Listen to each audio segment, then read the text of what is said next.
अगर कोई डॉक्टर के अलावा भी कोई फील्ड करना चाह रहे हैं तो please reply in the chat कि आपकी क्या एस्पिरेशंस है, आपका क्या करियर फोकस है. बट आई एम गेसिंग कि majority of the students are here to become doctors, right? And again, quick replies would be highly appreciated. Alishba ने बोला जी से डॉक्टर ही बनना है. And same goes for Dua, and I'm guessing all of you as well. So this is basically the start of your journey of becoming a doctor. MD-CAT is just very small step that you need to take. Obviously, अगर आप हमारे साथ आ रहे हैं तो हमारा या मेरा एक पर्सनल गोल है कि आप डॉक्टर बने एंड तक. मतलब we're not just talking about passing a simple MD-CAT exam. And let me assure you, it is simple if you study well enough. So it's just one step that you need to take in order to climb up the ladder and become a doctor. अब एक simple सवाल है कि अगर एक doctor को अभी उठा के आप MD-CAT का एग्जाम दिलवाएं, उसके लिए इजी होगा या मुश्किल होगा? एक बहुत ही बेसिक सवाल किया मैंने आपसे. For a doctor MD-CAT exam easy होना चाहिए या हार्ड? उस्मान कह रहे हैं बहुत मुश्किल होना चाहिए. ओके मैं ये आंसर एक्सपेक्ट नहीं कर रहा था. व्हाट आई वाज एक्सपेक्टिंग, थोड़ा सा रिटोरिकल क्वेश्चन था कि एक डॉक्टर लेवल के आदमी के लिए MD-CAT जो कि काफी बेसिक साइंस है वो इजी होना चाहिए. उसकी वजह ये है कि जो चीज आप पढ़ रहे हैं उसकी बहुत डिटेल में डॉक्टर बाद में आके MBBS में या डिफरेंट फील्ड्स में जाके आप पढ़ते हैं. So for someone who has done MBBS, MD-CAT is very easy. तो क्या ये स्ट्रैटेजी अच्छी है कि if we study like doctors, अगर हम कोई बीमारी पढ़े, फॉर एग्जांपल एज्मा, तो इंस्टेड ऑफ हम बुकिश पढ़ के कि भाई एज्मा में ये होता है, हम उसका एक जरा कंप्लीट डॉक्टर की तरह उसको इलाज करने का सीखें और फिर हम MD-CAT का एज्मा का सवाल का जवाब दें. Do you think that's a better way to approach and answer every question? ये एक सवाल है आपसे. It's easy and sharp. Okay perfect. तो ये जो शुरू की डिस्कशन है इसका कहने का मतलब ये है कि I am gonna tell you how we are going to study in our class. हम लोग जब पढ़ रहे होंगे कोई भी चीज, फॉर एग्जांपल लेट्स से हम किडनी पढ़ रहे हैं, तो हम किडनी इसलिए नहीं पढ़ेंगे कि यार एग्जाम में सवाल का जवाब देना है. हम इसलिए पढ़ेंगे कि हमें किडनी की फिजियोलॉजी की कैसे किडनी काम करती है, उसकी बीमारियां, और उसको ट्रीट कैसे करेंगे ताकि हम डॉक्टर अच्छे बन सकें. जब हमारा एंड गोल इतना ऊपर होगा तो जो MD-CAT के सवाल है उनको सॉल्व करना is very easy. So am I clear? हमने अपना Yes, sir. एंड गोल दिमाग पे रखते हुए MD-CAT को सॉल्व करना है. तो MD-CAT should be a piece of cake. So ये शुरू के I am gonna take 15-20 minutes just to tell you how we are going to go about our studies. Secondly, I am guessing that we're going to have only one class per week, right? Okay अगर आप लोग, कुछ लोगों के mic unmute होते हैं, I am sure there are lot of people behind you. कोशिश करें कि एक अकेले से कभी जगह पे जाएं जहां आप अकेले हो, पीछे डिस्ट्रैक्शन ना हो, वरना इस क्लास से कोई फायदा नहीं है. Again we need to feel like it's a classroom. Anyways, तो again this is how your mindset should be for attempting MD-CAT. A lot of students are getting will be attempting MD-CAT. You need to be above the best. So that is what our aim here it is at Chajao. Secondly, the course is a lot या बहुत कम. एक सवाल है मेरा, is the course a lot to cover या is it very easy to cover? आपको क्या लगता है? 2 साल का physics, chemistry and bio, that's a lot of course to cover for one day of exam. Yes or no? Mohammad Zeeshan कह रहे हैं कि नहीं बहुत कम नहीं है. दुआ कही है सर बहुत है. तो मुझे तो लगता है, in my humble opinion, I feel it's a lot of course to cover for one exam. Normally all of us, I am guessing हम सब सेकंड ईयर स्टूडेंट्स हैं, and all of us are used to studying. एक exam के लिए 3-4 दिन पहले पढ़ा और सिर्फ उसका एग्जाम दिया, फिर अगला पेपर 3-4 दिन बाद गैप्स के बाद आता है, तो आप थोड़ा थोड़ा करके पढ़ के एग्जाम देते हैं. MD-CAT में जो डिफरेंस है वो ये है कि फर्स्ट ईयर का पूरा कोर्स साइंस का, सेकेंड ईयर कोर्स मिला के एक दिन पढ़ना. तो इट इज इम्पॉसिबल कि जो हमारी ट्रेडिशनल बेस ऑफ लर्निंग होती है ना कि यार ब्रेक में पढ़ लिया, याद हो जाएगा, पेपर दे दिया, that won't work. Do you guys agree कि ये अब we need to change some things a bit? Yes or no? You guys agree कि चेंज करना पड़ेगा? सही है. अब वो चेंज क्या है? चेंज ये है कि we're going to be having only one class per week, and वो क्लास आपके इंटर जो आपको पंजाब बोर्ड में आप पढ़ रहे हैं उससे कुछ डिफरेंट नहीं होगा. बिकॉज अगर हम पढ़ रहे हैं हार्मोन्स फॉर इंटर, आप अपने पंजाब बोर्ड के लिए आप हार्मोन्स पढ़ रहे हैं, तो आप एमडी कैट की तैयारी हो रही है, क्योंकि एमडी कैट में भी हार्मोन्स के सवाल आएंगे. So the course is pretty much the same. उसकी डिटेल, उसकी अंडरस्टैंडिंग और इन डेप्थ में जाना हमारा काम है कि बच्चा इतना स्ट्रांग हो, सवाल है उसका जवाब दे. सो इसको एमडी कैट में आप रटिफिकेशन या 3 दिन पहले याद करके ये सब नहीं हो सकता. बच्चे को आता है तो पूरी जिंदगी के लिए आता है, वही बच्चा एग्जाम में जवाब देगा, वरना नहीं आता.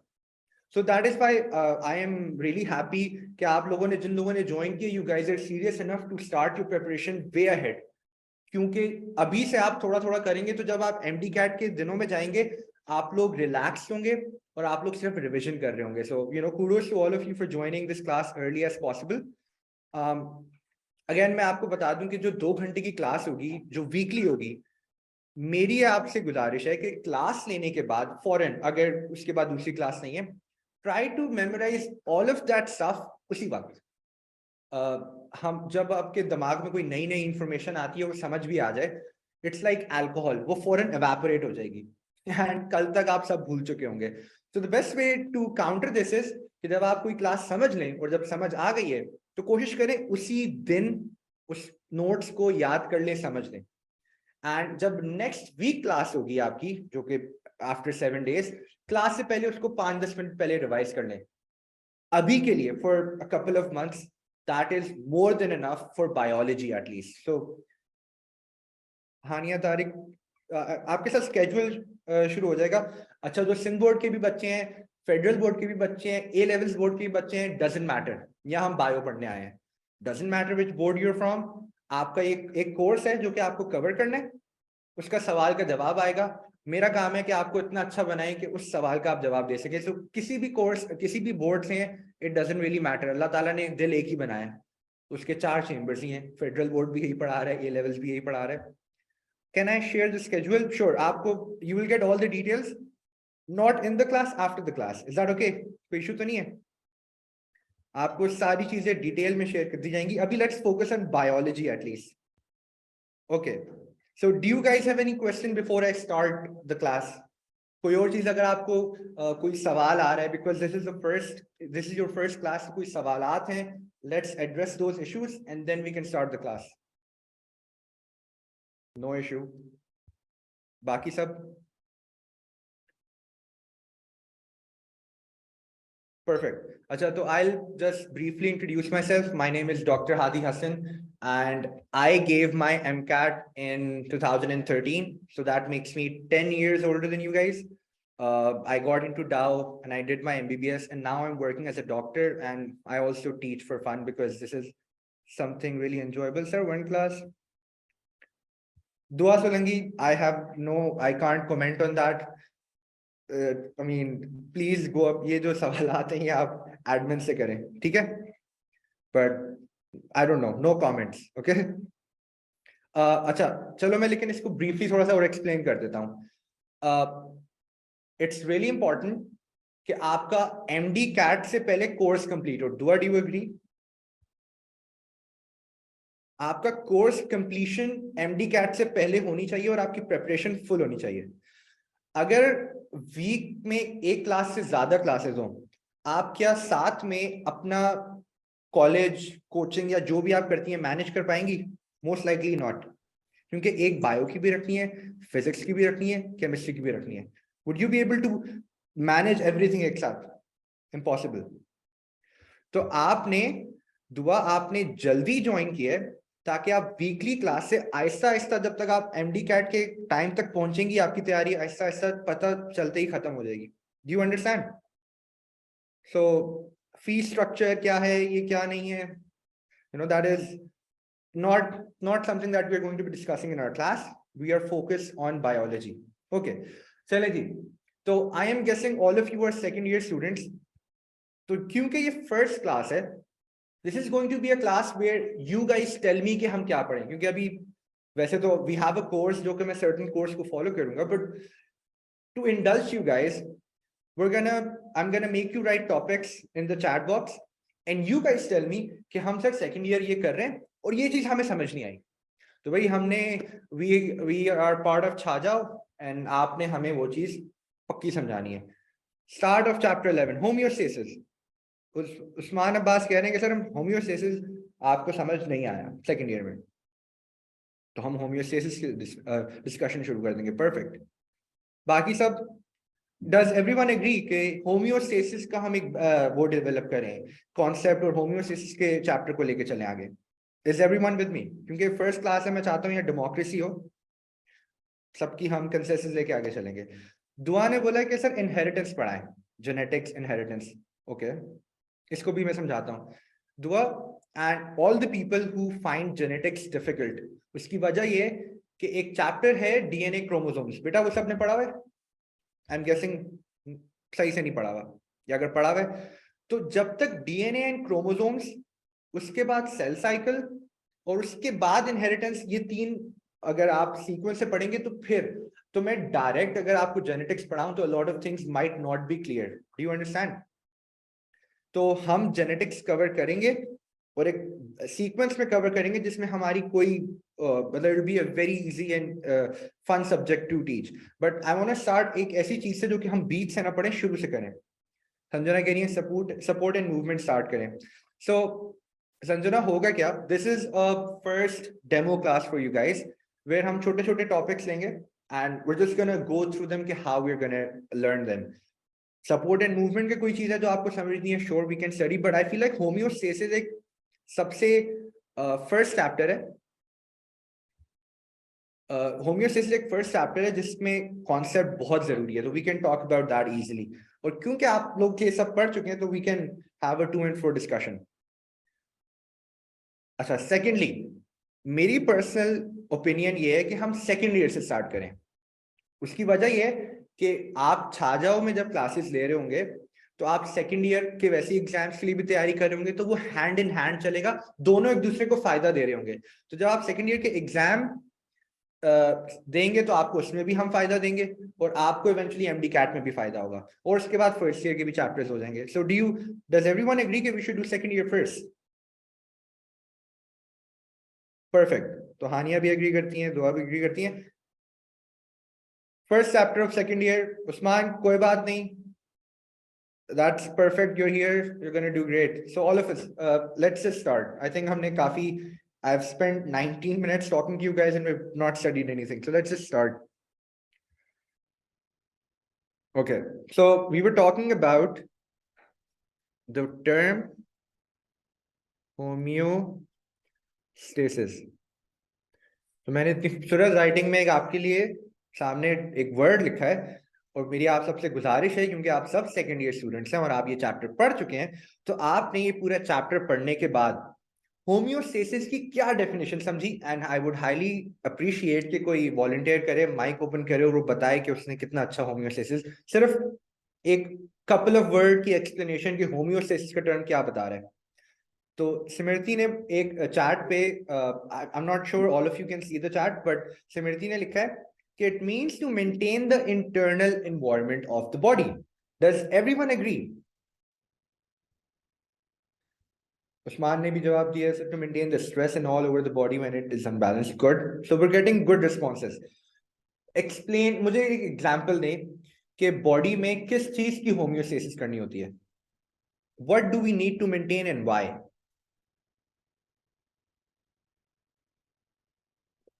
टेम्परेचर, वेरी गुड, सिमरती ने कहा वाटर सॉल्यूट टेम्परेचर। तो if I talk about homeostasis, let's talk about temperature. Temperature की बात करते हैं।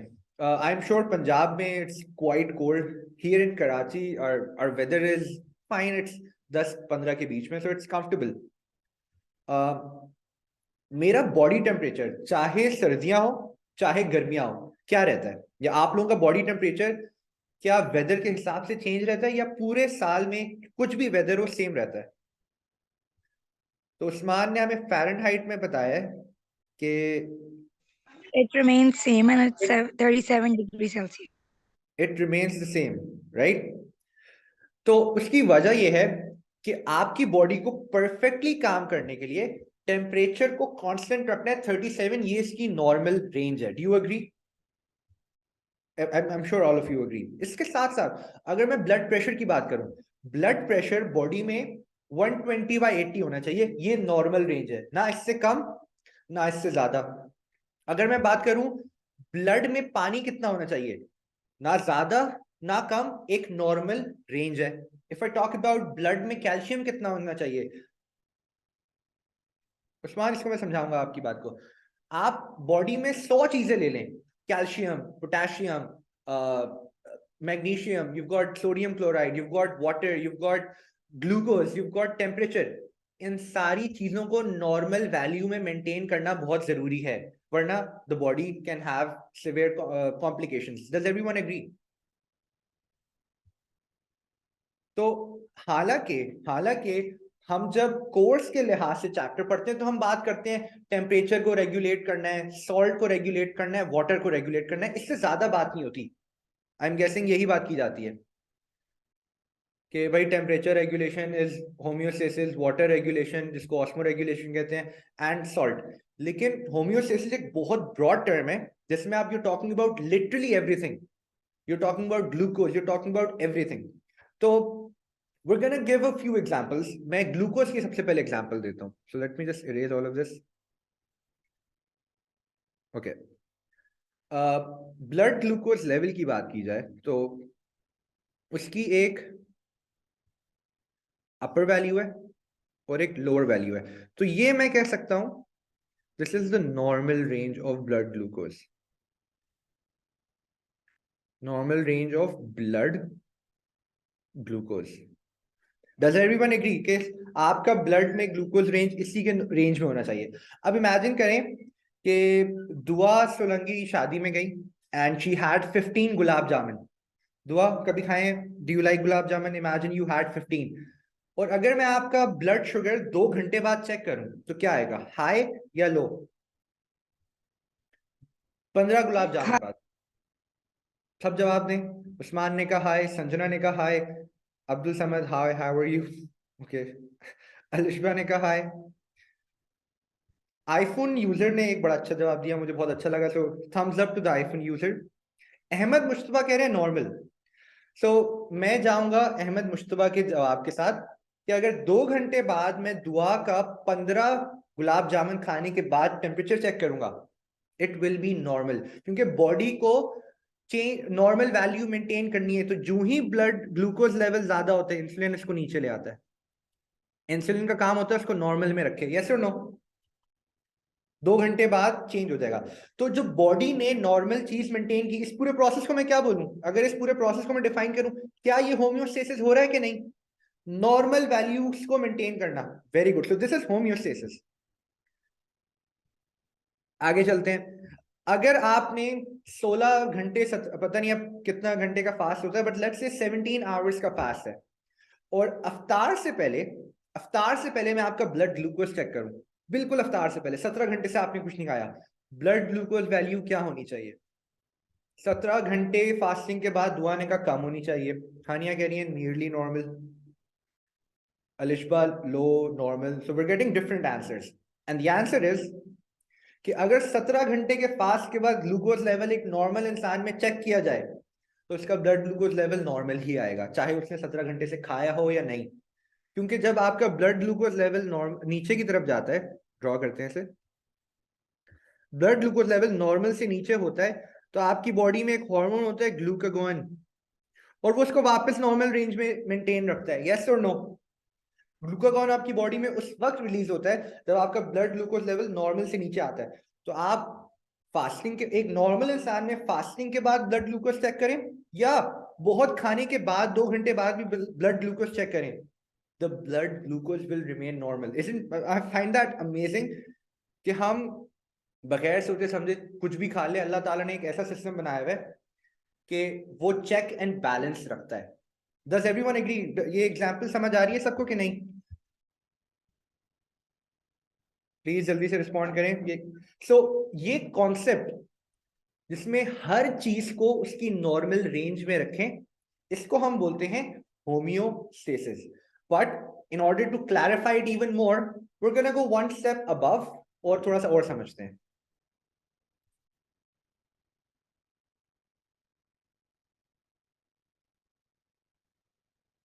What is the normal temperature range of your body? मुझे सेल्सियस में बताइएगा या फ़ारेनहाइट, जिसमें भी बताना चाहे।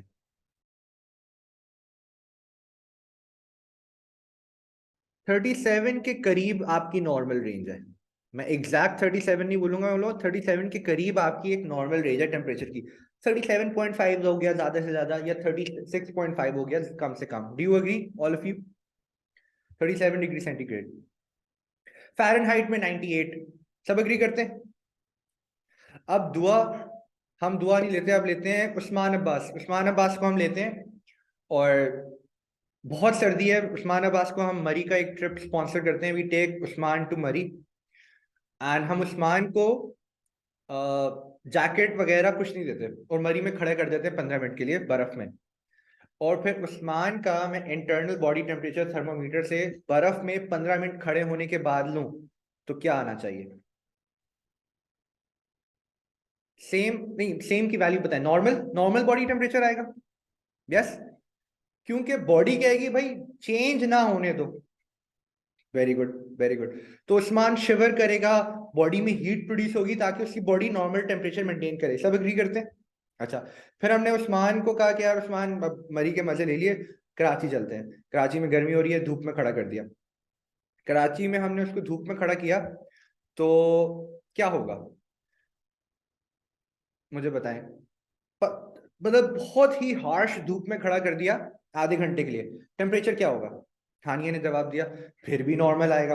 तो अगेन, अगर आप रोजमर्रा की जिंदगी में देखें तो आपकी बॉडी होमियोस्टेसिस हर सेकंड कर रही है। यस और no? So what happens is, अगर इसकी थोड़ी सी टेक्निकल एक्सप्लेनेशन दे, तो जब बॉडी में टेम्परेचर बढ़ता है, नॉर्मल से ज्यादा बढ़ता है, तो आपकी बॉडी स्वेटिंग करती है, और स्वेटिंग के जरिए आपकी बॉडी में एक्स्ट्रा हीट बाहर जाती है और बॉडी टेम्परेचर मेंटेन होता है। अब बहुत अच्छा जवाब दिया उस्मान ने, उसको भी हम डिस्कस करेंगे। और जब आपकी बॉडी का टेम्परेचर कम होता है तो आपकी बॉडी डिफरेंट चीजें करती है, उनमें से एक चीज होती है शिवरिंग, जिसकी वजह से बॉडी टेम्परेचर मेंटेन होता है। Does everyone agree? यस और no? Okay, let's go move on to another page and let's talk about the term thermoregulation. फिर इसके जरिए थर्मोरेगुलेशन,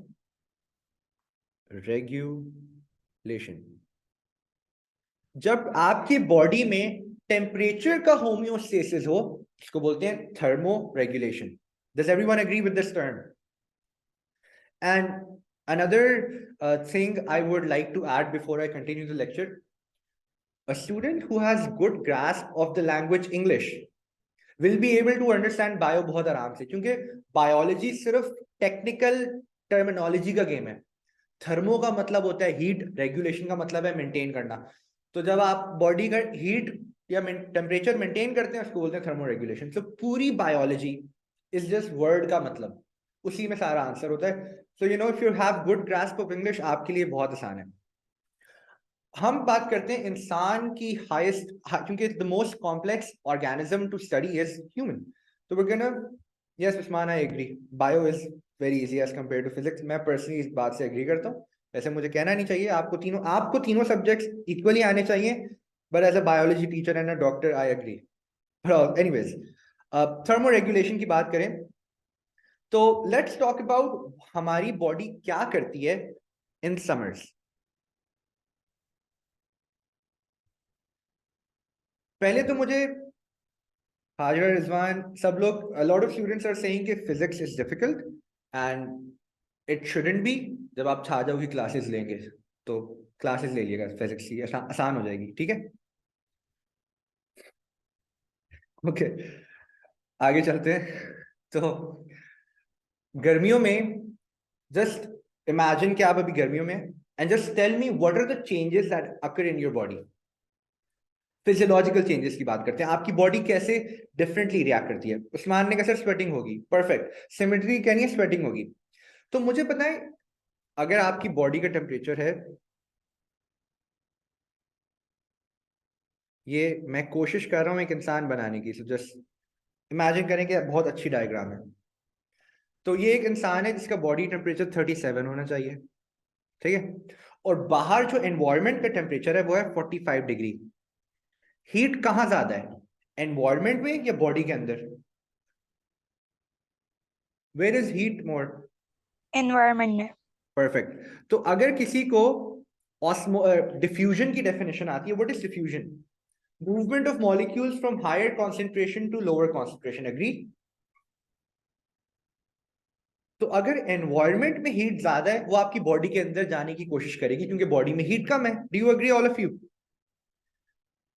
मेरा नाम, अच्छा, अनदर रिक्वेस्ट, एंड ये बहुत मैं आराम से कह रहा हूँ कि try not to write on the whiteboard. We can actually see कौन लिख रहा है, उसका नाम लिखा आ जाता है साथ में, सो डोंट डू दैट और we are going to remove those students. So try not to do this again because पूरी क्लास रुइन हो जाएगी, सही है? दिस इज बहुत आराम से मैं आपसे रिक्वेस्ट कर रहा हूँ, anyone please don't do this again. बाकी सब जो पढ़ना चाह रहे हैं उनके लिए आप क्लास रुइन ना करें। This is a very serious classroom. हम कोशिश करेंगे लाइट हार्टेड क्लासरूम में, but this kind of behaviour won't be accepted, so I am just gonna wait for a while, but don't ruin the class for other students, सही है भाई? Okay, so we are gonna go back and hopefully ये अब दोबारा नहीं होगा। ओके, so you've got heat outside your body and it's going to move in. अब ये हीट, बिल्कुल सही उस्मान, उसी उसी प्रोसेस की तरफ मैं आ रहा हूं। तो मैं आपको थोड़ा सा और डिटेल में पढ़ाऊंगा ताकि आप ये जो लाइन बोल रहे हैं ना इसको थोड़ा सा और डिटेल में समझा पाए किसी को। I want you guys to be better teachers than I am, okay? तो जब बॉडी के अंदर हीट मूव होगी तो क्या बॉडी के अंदर 37 से ज्यादा टेम्परेचर होगा कि नहीं? समझे, 39 हो गया, यस और नो? अब बॉडी को वो डिफरेंट प्रोसेसेस करने हैं जिससे ये 2 डिग्री टेम्परेचर बाहर निकल जाए, ये 2 डिग्री हीट बाहर निकल जाए, यस और नो? अच्छा, तो my first question is, body में हीट बाहर फेंकने का एरिया कौन सा है? Hair, heart? Very good. So आपने पूरी बॉडी की हीट लेके स्किन में फेंकनी है, डू यू एग्री? अब बॉडी में आपकी चीजें ट्रांसपोर्ट कौन करता है? अगर हीट को एक जगह से दूसरी जगह ट्रांसपोर्ट करना है तो कौन करेगा? Blood, I guess. Perfect, blood.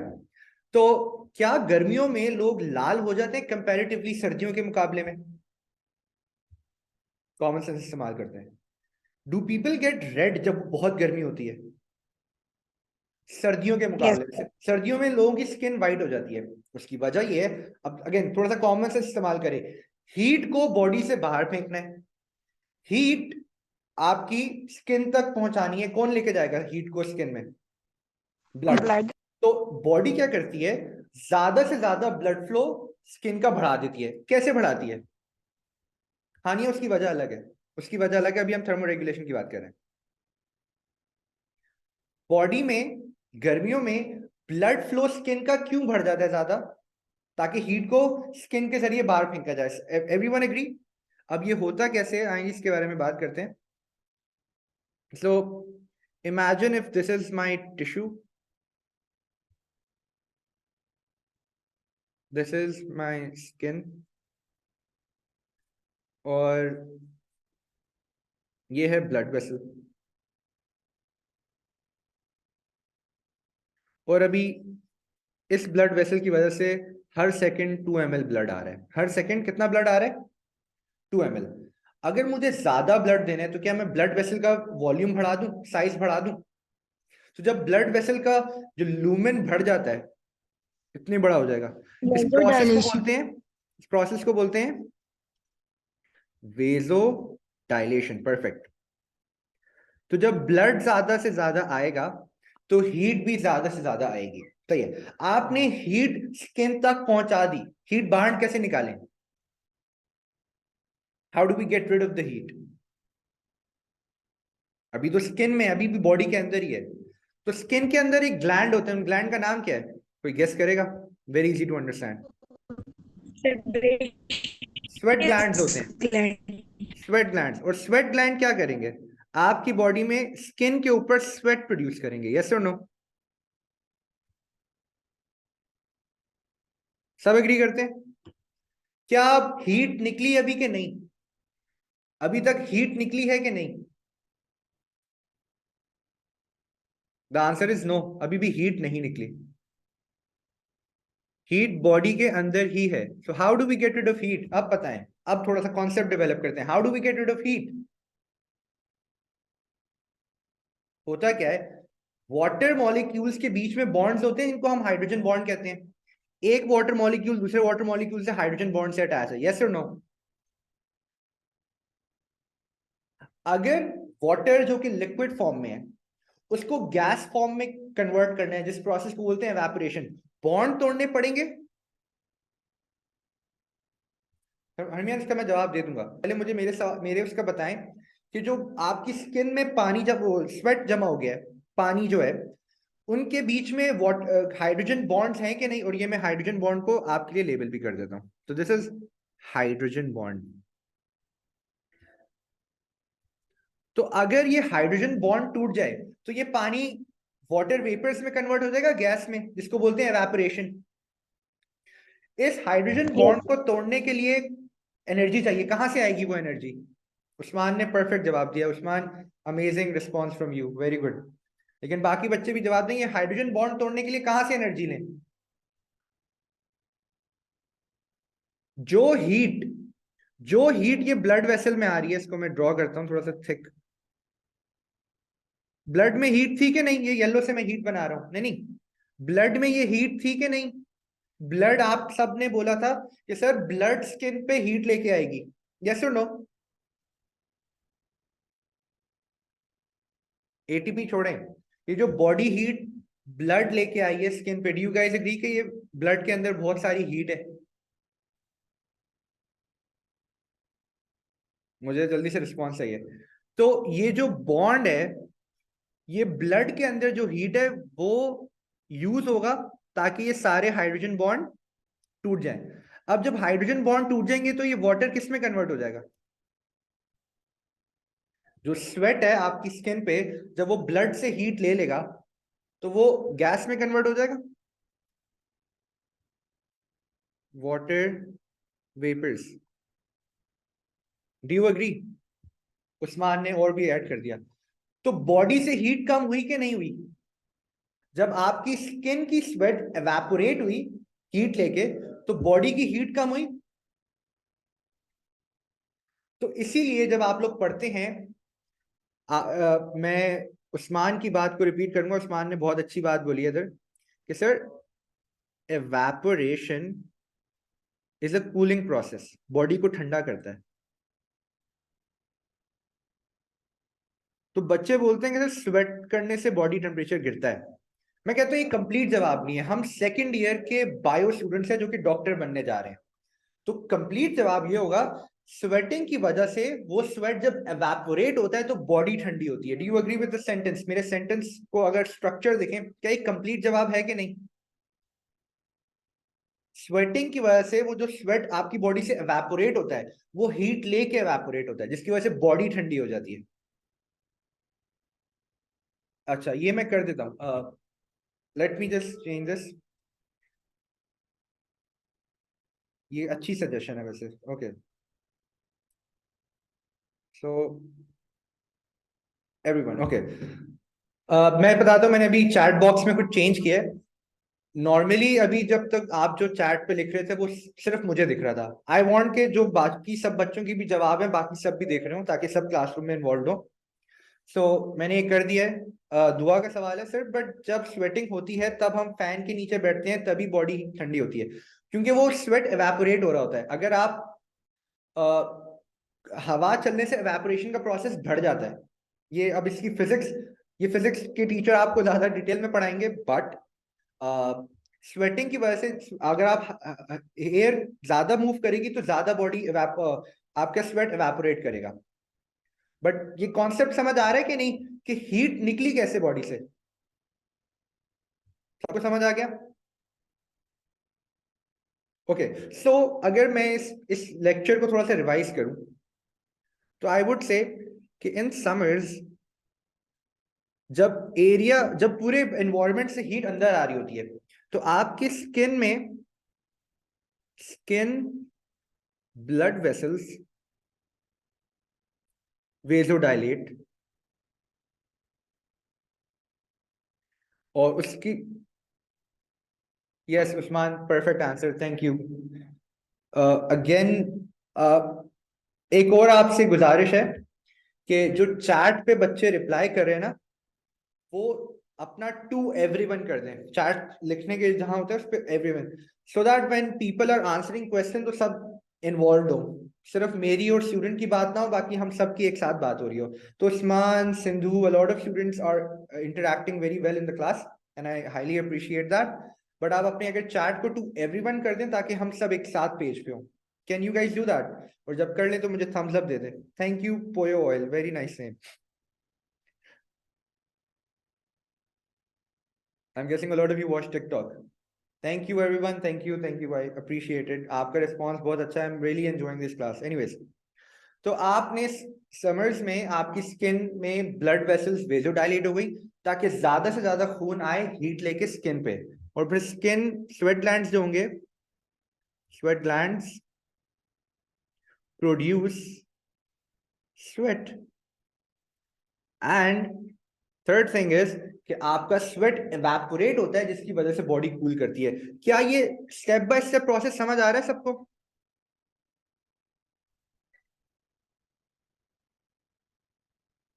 Sweat evaporation causes cooling. My name is Dr. Hadi. Herman, अभी sweat alone doesn't. हानिया खुद बताओ ना, स्वेट की एवेपोरेशन कूलिंग करेगी, स्वेट कैसे कूल करेगा? स्वेट तो पानी। समझ आ रही है हानिया? मैंने अभी पीछे समझाया था कि वो जो पानी जमा हो जाता है, स्वेट जमा हो जाता है स्किन पे, उसको हीट मिलेगी तो वो एवेपोरेट करेगा। हानिया बात समझ आ रही है कि नहीं? Okay, let's go back. Haniya, आप मुझे ये बताएं, स्किन में ब्लड आया क्यों था गर्मियों में? स्किन में ब्लड आया क्यों था ज्यादा से ज्यादा गर्मियों में? Haniya, quick response would be better, ताकि हम आपको, नहीं, ताकि हीट ज्यादा से ज्यादा स्किन में चली जाए। यस और नो? ताकि हीट, मैंने देखे आपके ब्लड में मैंने येलो कलर किया हुआ है ताकि ब्लड में हीट है। और स्वेट ग्लैंड ने क्या किया? स्वेट ग्लैंड ने आपकी स्किन पे स्वेट प्रोड्यूस कर दिया। यस और नो?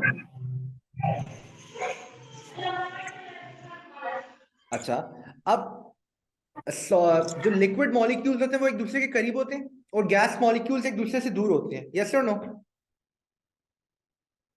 लिक्विड मॉलिक्यूल्स के मॉलिक्यूल्स करीब होते हैं, गैस मॉलिक्यूल्स दूर होते हैं। तो अगर दो मॉलिक्यूल को दूर करना है, क्या करना पड़ता है? हीट करना पड़ता है, ये बॉन्ड तोड़ने पड़ते हैं बीच में। हानिया यस यस जवाब देती रहे अगर आपको समझ आ रहा है। Get it? तो वाटर मॉलिक्यूल्स के बॉन्ड टूटेंगे कहां से? ब्लड से हीट लेके। तो वाटर मॉलिक्यूल्स के बॉन्ड टूट जाएंगे, वो पानी एवेपोरेट कर जाएगा and your body will be cool. To maintain temperature, blood flow is highest to heat. Perfect. Hazra ने बहुत अच्छा जवाब दिया, हानिया ने बहुत अच्छा जवाब दिया। I am loving the response, thank you guys. आगे चलते हैं। तो ये हमने समर्स में बात की है, समर्स में यही होता है। अच्छा, फिर क्या होता है? बॉडी में पानी कम हो जाएगा, बॉडी में पानी कम हो जाएगा, एवेपोरेशन की वजह से बॉडी का जो ब्लड का पानी है वो खत्म होता जाएगा ऐसा ऐसा। तो आप पानी ज्यादा पिएंगे। That is why you drink more water in summers, because आपकी बॉडी इस्तेमाल ज्यादा पानी कर रही होती है। समझ आ रही है कि नहीं? Does this make sense? Summers में I think a lot of us drink like 2 to 3 litres of water, ताकि मेंटेन करें अपनी बॉडी का water level, and that is all called homeostasis. Perfect. अच्छा, विंटर्स में जाते हैं, विंटर्स की तरफ जाएं। विंटर्स में क्या हो रहा है?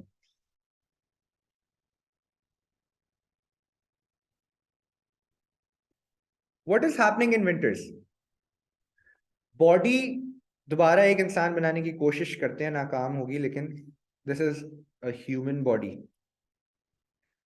और हम हैं इस्लामाबाद में, तो टेम्परेचर है -1, इट्स वेरी कोल्ड। और बॉडी टेम्परेचर है ऑब्वियसली 37। तो कहाँ हीट ज्यादा है, बॉडी के अंदर या एनवायरनमेंट के अंदर? बॉडी के अंदर या एनवायरनमेंट के अंदर? तो हीट कहां से कहां मूव करेगी? उस्मान ने बहुत अच्छा जवाब दिया, परफेक्ट उस्मान। हीट कहां से कहां मूव करेगी? मेरे साथ साथ चलें, मेरे सवाल का जवाब देते रहे आप सब। Heat will move from body to outside, agreed? Hajra, अंदर कैसे जाएगी heat? From higher concentration to lower, right? Higher concentration heat की, तो बॉडी टेम्परेचर समझे गिर जाएगा 34 डिग्री पे। ये अच्छी बात है बुरी बात है? जब बॉडी से हीट बाहर जा रही है सर्दियों में, तो अच्छी बात है बुरी बात है? It's very bad, it's bad for your body.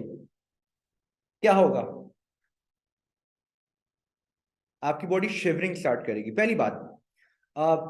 My first question is, बंदे को जितनी भी सर्दी लग रही हो, उसकी गर्दन, उसका चेस्ट का एरिया, उसका फेस वार्म रहता है, हाथ और पैर ठंडे रह जाते हैं। Do you agree? कुछ भी कर लो, हाथ पैर ठंडे रह जाते हैं, चाहे पूरी बॉडी गर्म क्यों ना हो। तो बिकॉज मैं बहुत कुछ समझा चुका हूं, मैं इसका रिस्पॉन्स चाहता हूं कि ऐसा है क्यों, हमारी बॉडी ऐसे इतनी अजीब एक्ट क्यों कर रही है?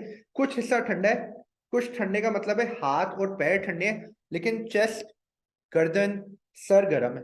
तो इसका जवाब कोई? सर वो ज्यादा इम्पोर्टेंट पार्ट्स हैं जो ट्रंक में है। ओके, गुड जो गुड। ट्रंक में है वो पार्ट्स ज्यादा इम्पोर्टेंट है, हार्ट वगैरह। तो बहुत ही अच्छा जवाब दिया कि अगर हाथ कट भी जाए, बंदा मरेगा नहीं। Do you agree? बंदा जिंदा रहेगा। टांग कट जाए, the person will still keep on living.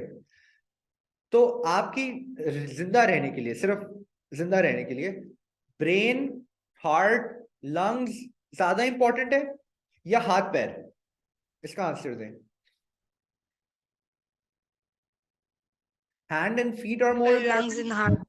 Organs, internal organs बहुत इंपॉर्टेंट है। तो आपकी body is actually very smart. अब वो स्मार्टनेस क्या है आप समझने की कोशिश करें इधर।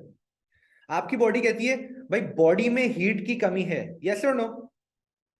बॉडी में हीट की कमी है। Do you agree all of? कि अभी सर्दियों में बॉडी कहती है हीट की कमी है, तो हीट इंपॉर्टेंट ऑर्गन्स को दें या सबको दें? प्रायोरिटी जो है वो इम्पोर्टेंट ऑर्गन्स को देंगे। परफेक्ट। तो बॉडी क्या करती है, आपके इंटरनल ऑर्गन्स, सर, चेस्ट, नेक, वहां हीट मेंटेन करती है, वहां ब्लड फ्लो ज्यादा से ज्यादा रखती है। और बॉडी अब आपको कहती है भाई अपने हाथ पैर खुद ठंडे कर ले भाई, ग्लव्स पहनो, सॉक्स पहनो, अपने आप को गर्म करो, क्योंकि ये मैं तुम्हारे लिए गर्म नहीं कर रहा। Do you understand what I am trying to say? तो ये चेंज कैसे होता है? By changing the blood flow. जहां खून ज्यादा जाएगा वो एरिया गर्म रहेगा, जहां खून कम जाएगा वो एरिया ठंडा रहेगा। तो सर्दियों में हाथ और पैर पीले, थोड़े से वाइट, मतलब ब्लड फ्लो कम हो जाता है, यस और नो? उस्मान उल्टा बोल रहे हैं, वेजो कंस्ट्रिक्शन होगी। उस्मान प्लीज आप जरा अपना मैसेज पढ़ें, वेजो कंस्ट्रिक्शन, डायलेशन नहीं। Thank you Usman, perfect. तो इसको मैं रिपीट करता हूं कि हीट, अब दोबारा जरा मेरे एक सवाल का जवाब दें, बॉडी से हीट एस्केप कौन से ऑर्गन से करती है? स्किन से। तो विंटर्स में, perfect, thank you everyone, winters में blood flow to skin is reduce. सब एग्री करते हैं? ब्लड फ्लो स्किन का खत्म हो जाता है, रिड्यूस हो जाता है, specially hands, feet, ear, nose, कान और नाक भी ठंडे रहते हैं, यस और नो?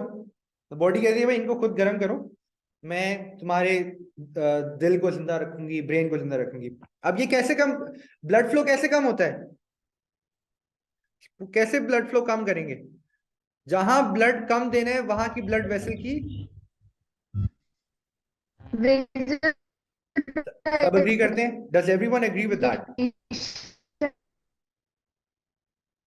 उस्मान ने परफेक्ट जवाब दिया, स्मृति ने भी जवाब दिया।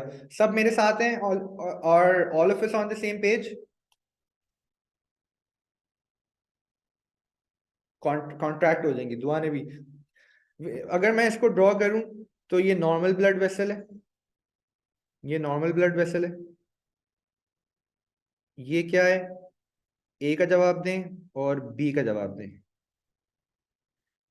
ये नॉर्मल है। तो मुझे ए बी का जवाब जरा चार्ट में दे दें ताकि मुझे समझ आ जाए कि सबको पता है ना वेजो कंस्ट्रक्शन और वेजो डायलेशन का मतलब। ए बी का जवाब दें। मैंने एक बीच में नॉर्मल ब्लड वेसल बनाई है। ए क्या है, बी क्या है? कोई जवाब देगा? हाजरा ने परफेक्ट जवाब दिया सर, ए वेजो कंस्ट्रिक्शन है और बी वेजो डायलेशन है। Perfect all of you. तो गर्मियों में स्किन में वेजो डायलेशन हो रही है ताकि ज्यादा से ज्यादा हीट स्किन पे जाए। सर्दियों में वेजो कंस्ट्रिक्शन हो रही है ताकि हीट जो बची कुची है वो बाहर नहीं जाए। सब एग्री करते हैं?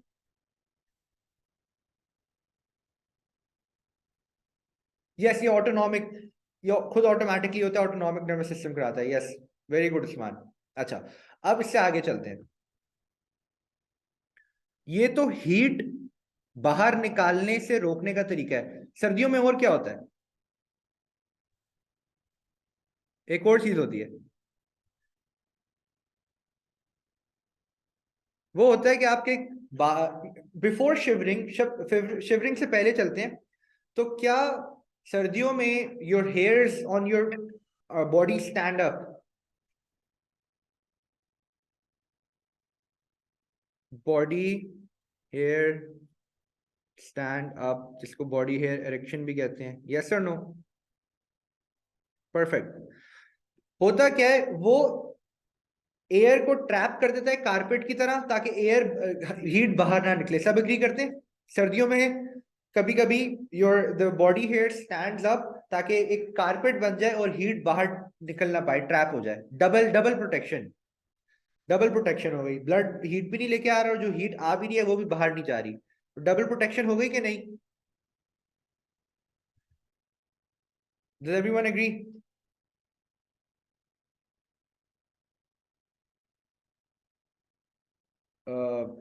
Perfect, thank you Hajra, thank you Usman. अच्छा, अब हम आगे चलते हैं। एक और चीज जो कि हीट को बॉडी से बाहर निकलने से प्रोटेक्ट करती है वो है बॉडी फैट एक्यूमुलेशन।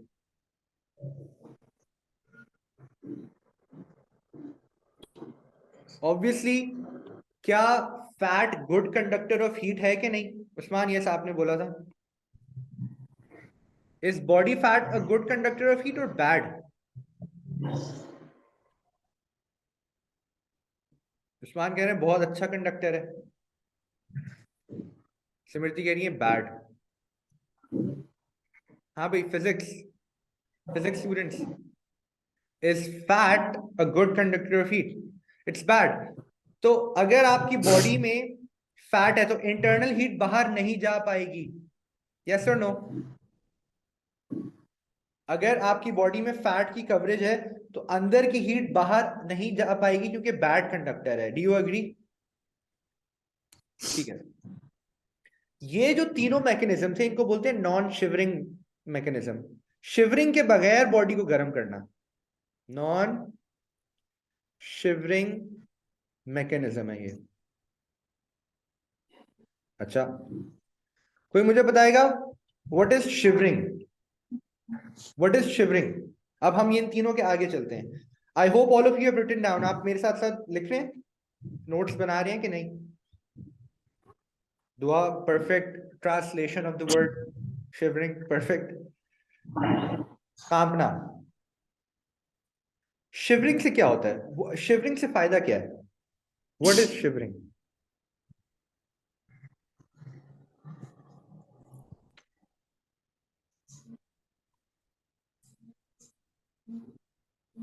अगर गाड़ी ज्यादा चलेगी तो ज्यादा हीट और धुआं बनेगा, यस और no?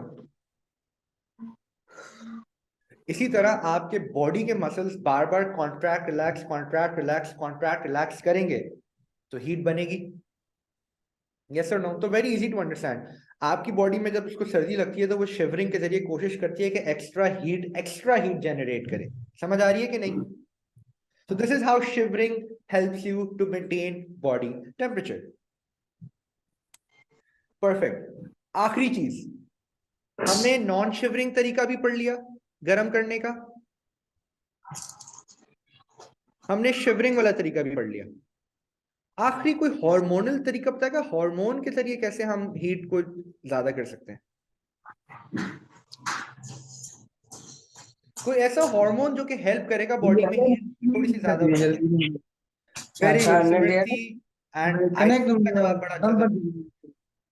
IPhone, I would really like to know your name because आपने अच्छा जवाब दिया। Smriti, very good answer.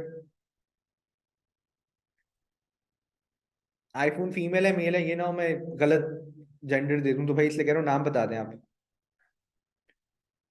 Anyway, जब तक हम वेट करते हैं, उस्मान ने भी जवाब दे दिया सर। थायराइड ग्लैंड होता क्या है, इसको समझने के लिए बहुत जरूरी है कि आप थायराइड हार्मोन का फंक्शन समझे। Can anybody tell me what the term metabolism means?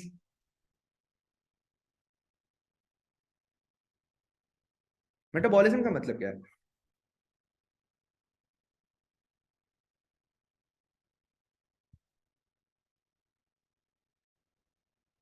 What does the term metabolism mean? Simple सा एक टर्म है, वेरी वाइडली यूज, 100 दफा बच्चे इस्तेमाल करते हैं। मुझे मतलब बता दें। कहा क्या मैं ये भी बोल सकता हूं कि मेटाबॉलिज्म का मतलब है हर किस्म का रिएक्शन जो कि बॉडी के अंदर हो रहा है, चाहे वो चीजें तोड़ने का रिएक्शन, चाहे वो चीजें बनाने का reaction, all the reactions taking inside our body, उसको एक टर्म में डिफाइन करेंगे, बॉडी का मेटाबॉलिज्म। सब एग्री करते हैं? वेरी गुड अलिशबा, उस्मान ने भी जवाब दे दिया, Simrati, perfect. Okay, so let's move forward. Imagine करें मेरे पास दो सेल हैं, cell A and cell B. Cell A में पर मिनट 500 रिएक्शन हो रहे हैं, 500 रिएक्शन पर मिनट, और सेल बी में 5 लाख रिएक्शन हो रहे हैं पर मिनट। किसका मेटाबॉलिक रेट ज्यादा है? मेटाबॉलिक रेट का मतलब एक स्पेसिफिक टाइम में कितने रिएक्शन हो रहे हैं? Cell B. स्मृति ने बोला कि सर सेल बी में मेटाबॉलिक रेट ज्यादा है, सब कह रहे हैं, तो क्या सेल बी हीट भी ज्यादा बना रहा होगा? परफेक्ट। अच्छा, तो पता है बॉडी का मेटाबॉलिक रेट मेंटेन कौन करता है? इसको बोलते हैं बीएमआर।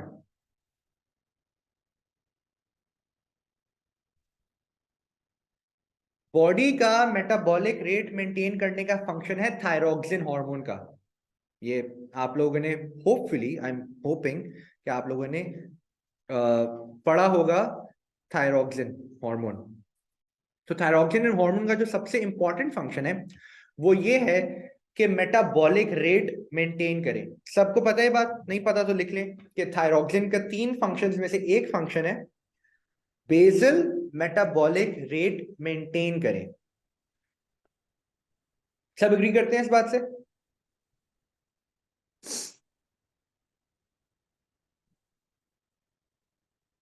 सबका जल्दी से रिप्लाई आ जाए तो please, I would highly appreciate कि बेसल मेटाबॉलिक रेट, बॉडी का मेटाबॉलिक रेट है, वो थायराइड हार्मोन मेंटेन करता है। सही है, परफेक्ट, सबने बोल दिया। तो अगर सर्दी लग रही है और अगर हम थायराइड हार्मोन ज्यादा कर दें तो मेटाबॉलिक रेट भी ज्यादा हो जाएगा। अगर सर्दी लग रही है, थायराइड हार्मोन ज्यादा करें, मेटाबॉलिक रेट भी ज्यादा हो जाएगा, तो हीट भी ज्यादा बनेगी कि नहीं? तो ये हार्मोनल तरीका भी है, इंक्रीज थायराइड या थायरोक्सिन, और साथ साथ में एड्रेनलिन भी। अब अहमद ने एक बहुत अच्छी बात ऐड की है कि सर एड्रेनलिन शॉर्ट टर्म के लिए ऐड करती है, थायरोक्सिन ओवरऑल ऐड करती है। तो इसकी डिटेल हम बाद में इवेंचुअली जब प्रॉपर्ली टॉपिक शुरू करेंगे तो मैं और डिटेल में पढ़ाऊंगा। बट ये हार्मोनल तरीका भी समझ आ रहा है सबको कि नहीं? But Ahmed Mushtaba, thank you for adding, it means कि आपके बहुत अच्छे कॉन्सेप्ट्स है, वेरी गुड। सब एग्री करते हैं?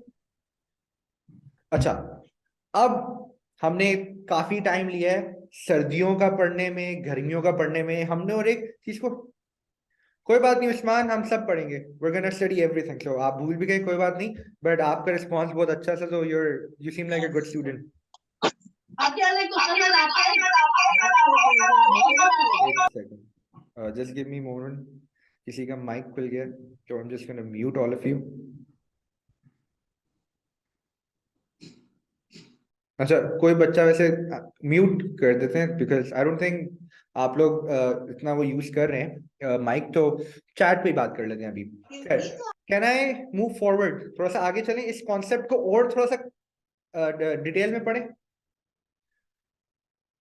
ओके, तो लेट्स टॉक अबाउट कि बॉडी का टेम्परेचर डिसाइड कौन करता है कि कितना रहना चाहिए। आपके ब्रेन में एक पार्ट है जो कि आप लोग चैट में जवाब मिल भी चुके हैं, मैं उसको जरा उसको डिटेल में पढ़ाना चाहता हूँ कि बॉडी का टेम्परेचर डिसाइड कौन करता है। तो सिमरती ने बोला सर एक चीज है हाइपोथैलेमस।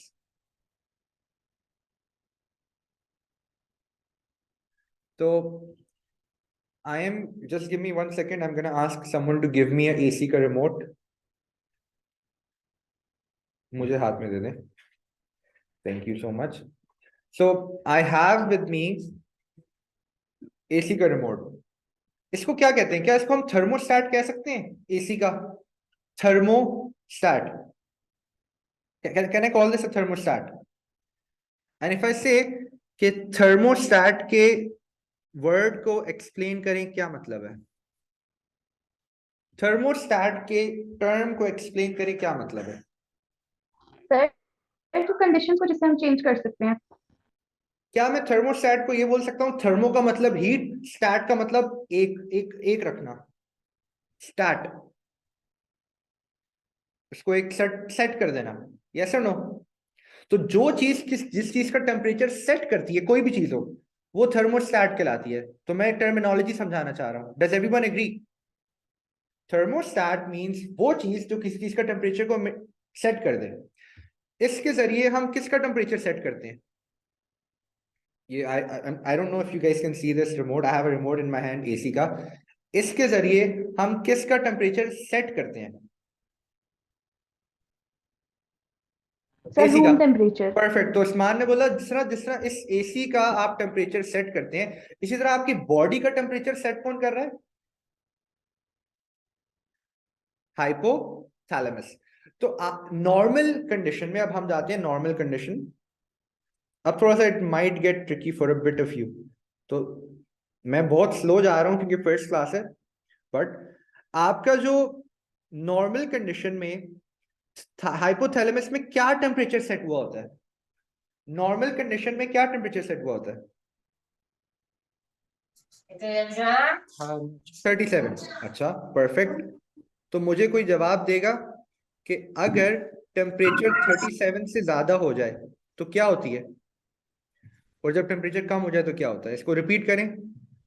स्वेटिंग होती है ताकि टेम्परेचर 37 ही रहे, और नहीं, मैं नॉर्मल कंडीशन की बात कर रहा हूँ कि जब आप नॉर्मल कंडीशन होती है, बॉडी में हीट ज्यादा होती है, तो हाइपोथैलेमस कहता है 37 मेंटेन रखो, तो बॉडी स्वेटिंग करती है, और जब टेम्परेचर कम होता है तो शिवरिंग। इसको म्यूट कर देते हैं, रुको, late me just, perfect, okay, just give me 1 second, okay, perfect, shivering. इस बात को हम 10 दफा बोल चुके हैं। अब मेरा सवाल है, बुखार में टेम्परेचर बढ़ता है कम होता है? लारे, good good good answer, very good. बुखार में टेम्परेचर बढ़ता है, तो जब टेम्परेचर बढ़ता है स्वेटिंग होनी चाहिए, तो बुखार में सर्दी क्यों लगती है? Why do we feel cold जब बॉडी का टेम्परेचर बढ़ रहा है? लर्जा, बंदे को लर्जा लग रहा होता है। इसका जवाब कौन देगा? नहीं। ताहा, good good try, I like your thinking, but नहीं, नहीं नहीं, मैं good, but I like your responses, कोशिश करें भाई। देखें, मैं दोबारा रिपीट कर रहा हूं, नॉर्मली जब डॉक्टर देंगे? नहीं नहीं नहीं, जरा खुद सुने, गौर से सुने। जब नॉर्मली बॉडी का टेम्परेचर बढ़ता है तो स्वेटिंग होती है, सब एग्री करते हैं इस बात से? स्वेटिंग होती है जब बॉडी का टेम्परेचर बढ़ता है, तो स्वेटिंग होती है ताकि वापस 37 हो जाए। बुखार में जब बॉडी का टेम्परेचर बढ़ रहा है तो मतलब बंदे को आप हाथ लगाएंगे तो बंदा उबल रहा होगा, 104 बुखार, बंदा उबल रहा है, और पेशेंट बोलेगा मुझे सर्दी लग रही है। क्या सबने ये एक्सपीरियंस किया जिंदगी में? आई एम श्योर बुखार में सर्दी लगती है। यस, मलेरिया में होता है, किसी भी बीमारी में जब बुखार होता है तो आपको सर्दी लगती है। यस और नो? कौन इसकी रीजनिंग देगा मुझे? जो बच्चा रीजनिंग देगा उसका मतलब कि उसने पिछले आधे घंटे कुछ समझा है। और मुझे अगर 1-2 मिनट भी नहीं आए तो मैं फिर इसकी रीजनिंग एक्सप्लेन कर दूंगा। सिमरती ने जवाब दे दिया है, सो आई एम होपिंग कि सब सिमरती का वो पढ़ रहे हैं answer, but let me explain. Fever आपकी बॉडी का एक नॉर्मल रिस्पॉन्स है बैक्टीरिया इन्फेक्शन के खिलाफ, पता है आपको? बैक्टीरिया को अच्छी तरीके से ग्रो करने के लिए, रिप्रोड्यूस करने के लिए नॉर्मल बॉडी टेम्परेचर चाहिए 37। बैक्टीरिया को ग्रो करने के लिए आपकी बॉडी के अंदर 37 डिग्री टेम्परेचर चाहिए। अगर आप अपनी बॉडी का टेम्परेचर ऊपर कर देंगे तो बैक्टीरिया की ग्रोथ स्लो हो जाएगी। ये अच्छी बात है बुरी बात है? ये अच्छी बात है कि बुरी बात है, जल्दी बताएं। अच्छी बात है। तो बॉडी क्या करती है, एक एक केमिकल जाता है हाइपोथैलेमस के पास। हाइपोथैलेमस का रिमोट पकड़ के 37 से टेम्परेचर किस पे ले जाती है? 41 पे। यस, समझ आ रही है बात कि नहीं? हाइपोथैलेमस के पास गए और आपने नॉर्मल सेट पॉइंट को 40 पे कर दिया। अच्छा, अब मुझे बताएं, आपका बॉडी टेम्परेचर है 37 और हाइपोथैलेमस कह रहा है मुझे टेम्परेचर चाहिए 42। बॉडी के अंदर हीट कैसे बनाएंगे आप? अगर बॉडी के अंदर हीट नहीं बनानी है तो कैसे बनाएंगे? जब हीट ऐड करनी होती है। अब आई थिंक सबके जवाब आएंगे। अगर 37 से टेम्परेचर 42 तक लेके जाने, कैसे बढ़ाएंगे? Very good. अगर हम पीछे जाएं, क्या टेम्परेचर बढ़ाने के लिए शिवरिंग करते हैं? क्या टेम्परेचर बढ़ाने के लिए शिवरिंग करते हैं? यस और नो? तो मुझे बताएं, हाइपोथैलेमस बॉडी को कह रहा है टेम्परेचर मुझे 42 चाहिए और बॉडी टेम्परेचर है 37, तो कैसे बढ़ेगा टेम्परेचर? उस्मान, अच्छा, late me just mute my self for a second, just give मी। तो आप जब डॉक्टर्स बनेंगे इंशाल्लाह, तो आपके पास जब पेशेंट आएगा और वो 104 टेम्परेचर है और वो शिवरिंग कर रहा है, तो उसकी बॉडी में क्या हो रहा है? उसकी बॉडी फीवर जबरदस्ती कर रही है ताकि उसकी बॉडी का टेम्परेचर इंक्रीज हो। तो वो शिवरिंग इसलिए कर रहा है ताकि उसकी बॉडी का टेम्परेचर इंक्रीज हो। सब एग्री करते हैं कि नहीं? उस्मान परफेक्ट। सब एग्री करते हैं इस बात से? बुखार में क्यों सर्दी लगती है? वेरी गुड दुआ तैयब। अच्छा, अब सुनो, आपने एंटीबायोटिक खाई, बैक्टीरिया मर गया। जब बुखार टूटता है तो बुखार टूटने का मतलब है कि हाइपोथैलेमस वापस 37 पे आ गया है। बुखार टूटते है तो क्या होता है? बुखार जब टूट जाता है, दवाई पैराडोल ली, बुखार टूटा तो क्या होता है? पसीने आते हैं। Very good, very good. तो अब मुझे कौन बताएगा खुद ब खुद? मैं नहीं बताना चाह रहा, मैं चाह रहा हूं आप लोग खुद जवाब दें। स्वेटिंग क्यों हो रही है बुखार टूटने पे?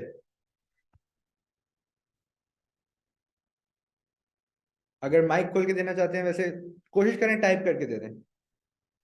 नहीं नहीं उस्मान, जब बुखार टूटता है इसका मतलब है कि हाइपोथैलेमस का टेम्परेचर किस पे सेट हो गया है? हाइपोथैलेमस का टेम्परेचर 37 पे सेट हो गया। यस और नो?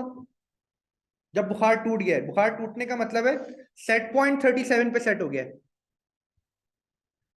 और बॉडी का टेम्परेचर 42 है। तो 42 से नीचे लाने के लिए क्या करना पड़ेगा?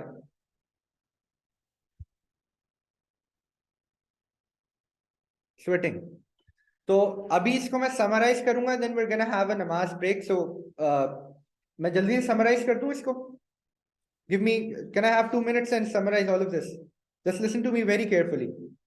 नॉर्मल कंडीशन में जब आपके बुखार नहीं होता, तो जब बॉडी में हीट एक्स्ट्रा आ जाती है तो स्वेटिंग से बाहर चली जाती है, और जब बॉडी में हीट कम होती है तो शिवरिंग से हीट बढ़ जाती है। ये सबको पता है कि नहीं? आई एम गेसिंग ये सबको पता है कैसे होता है, क्यों होता है, हमने डिटेल में पढ़ लिया। अब मुझे पढ़ाना था बुखार में उल्टा क्यों हो रहा है, कि बुखार वाला पेशेंट आपके पास आएगा, उसको हाथ लगाएंगे, वो गर्म उबल रहा होगा लेकिन उसको लर्जा लग रहा होगा। तो हमने बताया उसको लर्जा इसलिए लगता है कि बुखार वाले पेशेंट का हाइपोथैलेमस का सेट पॉइंट चेंज है। किस पे चेंज है? 37 से क्या सेट पॉइंट है? जल्दी से रिपीट करें। 37 से उठा के सेट पॉइंट किस पे ले जाते हैं आप? 42। तो बॉडी को अगर टेम्परेचर बढ़ाना है 37 से 42, तो क्या करना पड़ेगा? क्या करना पड़ेगा? शिवरिंग। यस और नो? तो इसलिए बुखार में सर्दी लगती है। अच्छा, अब क्या हुआ? बीमारी ठीक हो गई, बंदा ठीक हो गया, और हाइपोथैलेमस का सेट पॉइंट वापस 37 पे आ गया। तो क्या होगा? बॉडी का टेम्परेचर 42 पे, हाइपोथैलेमस कह रहा है मुझे 37 चाहिए।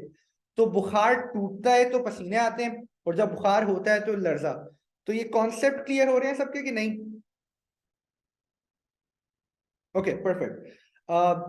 we're gonna have a 10-minute namaz break, so it is 5:17 at okay दुआ थोड़ा थोड़ा ज्यादा हो जाएगा, डोंट वरी। तो अभी the time is 5:17 and we're gonna perfect Diwan, so we're gonna come back। आपके यहाँ अजान नहीं हुई? आप किधर है हानिया? Where you live? हम असर की बात कर रहे हैं, नॉट मगरिब। ओके हानिया, हम असर की यहाँ कराची में हम असर पढ़ना चाह रहे हैं भाई। तो we're gonna have 10 minutes. We will come back at 5:28. Okay, Hania? Is everyone with me? तो कुछ सवालात आए हुए थे, मैंने चार्ट में देखे हैं। एक सवाल आया है कि एमडी कैट का पेपर कौन लेगा? तो इसका जवाब अगर मुझसे सुनना चाहेंगे, डजंट मैटर, कोर्स सेम है। एमडी कैट ले, आपको हार्ड पढ़ना है, हार्ड का जवाब देना है, तो इन चीजों पे टाइम जाया करने की जरूरत है ही नहीं। हमारे पास एक कोर्स है, उसको हम कंप्लीट करेंगे। पेपर ए लेवल्स वाले ले लें भाई, कोर्स के लिहाज से सवाल दे, हम जवाब देंगे। ये बात समझ आ रही है कि नहीं सबको? इन चीजों पे टाइम वेस्ट करने की अभी जरूरत नहीं है। अभी हमें अपना कोर्स को इतना पक्का करना है कि सवाल कहीं से भी आ जाए। Is that clear to everyone? Okay, एक और सवाल था, यशराक लाइक ने बोला sir you are right. Okay, I had another question इसमें कि अच्छा, सो अगेन किसी बच्चे का ना कुछ कनेक्शन की वजह से क्लास मिस हो गई, तो मैं एक बात बता दूं कि ये एक इंट्रोडक्टरी डेमो क्लास है। होम्योस्टेसिस के चैप्टर को मैं डिस्कस कर रहा हूँ, डिस्कशन हो रही है, लेकिन मैंने वो एक होता है ना जो प्रॉपर टॉपिक वाइज मैंने नहीं पढ़ाया। मैंने आपसे वो डिस्कशन करके आपका एक कॉन्सेप्ट बिल्ड करने की कोशिश की है। जब which is from next week we're actually going to start the course properly। तो क्योंकि ये फर्स्ट क्लास थी, it is a class where we get to know each other, it is a class where you get used to how you are going to study, कैसे पढ़ाई होगी, it is a class where you get used to the whole environment of online teaching। पहली class है, थोड़ा सा ठंड माहौल है, जब आप यूज टू हो जाएंगे, जो कि इस क्लास के बाद हो जाने चाहिए, मेंटली आप प्रिपेयर्ड होंगे कैसे पढ़ना है, क्या करना है, नेक्स्ट वीक से हम फुल स्पीड पे जाएंगे और हम कोर्स कवर करने की कोशिश करेंगे। तो इस क्लास का मकसद सबको समझ आ रहा है कि नहीं? बट मेरी कोशिश ये है कि इस क्लास में फिर भी बहुत लर्निंग हो आपकी, आपके कॉन्सेप्ट्स और क्लियर हो। तो इज एवरीवन विद मी? 5:33 हो चुके हैं, परफेक्ट। ओके, सो हमने थर्मो रेगुलेशन इन ह्यूमंस में काफी डिटेल में बात की। So we have half an hour. Is there any other topic जो कि आप कहते हैं कि सर हाफ एन आवर में आप डिस्कस करें तो उसकी थोड़ी सी अंडरस्टैंडिंग या कॉन्सेप्ट्स करें? क्योंकि again I am leaving it up to you guys. आप लोग टॉपिक्स लिखें, उनमें से मैं एक सिलेक्ट करूंगा जो कि मुझे सही लगेगा पढ़ाने का। फिर नेक्स्ट क्लास में हम एक्चुअल चैप्टर बाय चैप्टर जाएंगे। तो कोई any we have half an hour. Genetic code को समझाने के लिए बहुत टाइम चाहिए, तो ऐसा कोई चीज जो हाफ एन आवर में समझा सके। बट हाजरा जेनेटिक कोड जरूर पढ़ेंगे। यशक ने कहा सर किडनी के बारे में थोड़ा सा डिस्कस कर ले, तो let's do that. Let's homeostasis में रहते हुए किडनी का जरा कॉन्सेप्ट करते हैं। तो let's talk about kidney, let me just do kidney. Okay, if I say एक किडनी, जैसे आपके हार्ट का फंक्शन है to pump the blood all over the body, ये हार्ट का एक मेन फंक्शन है। अगर मैं पूछूं किडनी का फंक्शन क्या है तो आप क्या बताएंगे?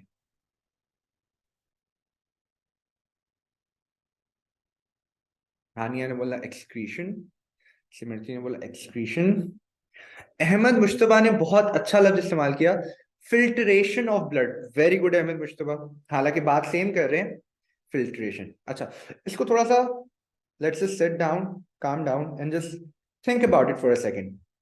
जब गाड़ी चलती है, एनर्जी प्रोड्यूस होती है, तो क्या हार्मफुल गैसेस भी बनती हैं, वेस्ट मटेरियल भी बनता है कि नहीं, जो कि साइलेंसर से बाहर निकाला जाता है?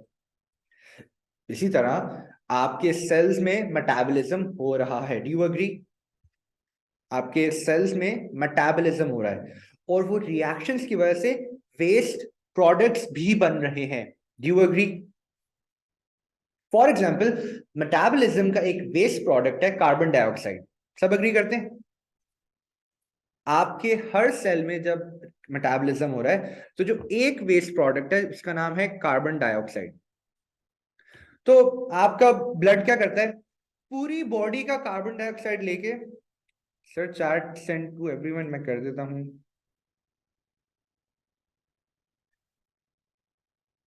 तो एवरीवन कर दिया, आप भी अपनी चैट एवरीवन कर दे ताकि सब एक दूसरे के रिस्पॉन्सेज देख सकें, ठीक है बेटा? अच्छा, अब सुने, कार्बन डाइऑक्साइड को मैं कैसे बॉडी से बाहर निकालूंगा? How do I get rid of? Very good, Haniya ने जवाब दिया सर लंग्स। तो ब्लड का काम होता है कि पूरी बॉडी का कार्बन डाइऑक्साइड लंग्स की तरफ लेके जाए ताकि वो हम ब्रीद आउट करें।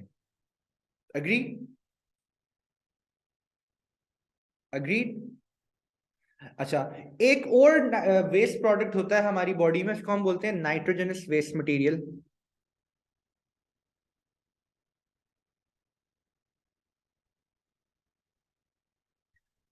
जो कि हमारी बॉडी में नॉर्मली फॉर्म होता है यूरिया और क्रेटिनिन की फॉर्म में।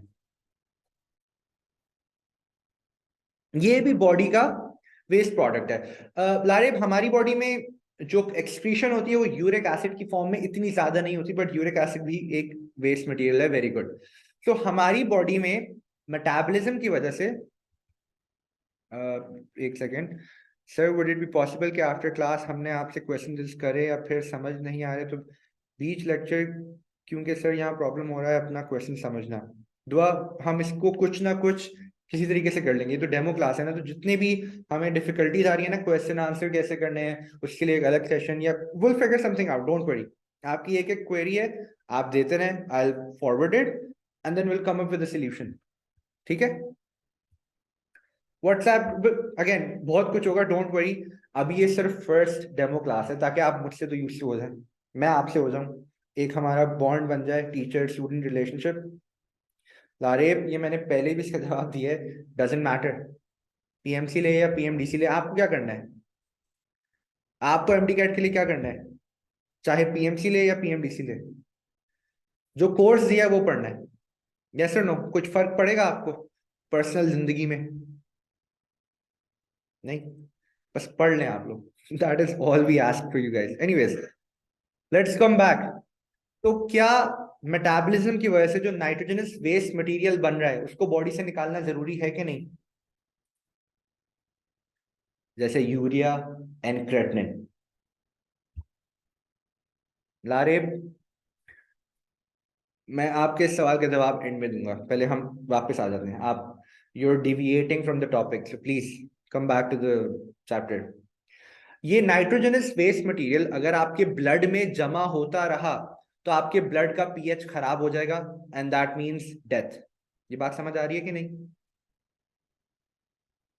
अगर ये नाइट्रोजनस वेस्ट मटेरियल आपके ब्लड में जमा होता रहा तो आपकी बॉडी में आपका ब्लड विल बी इम्प्योर।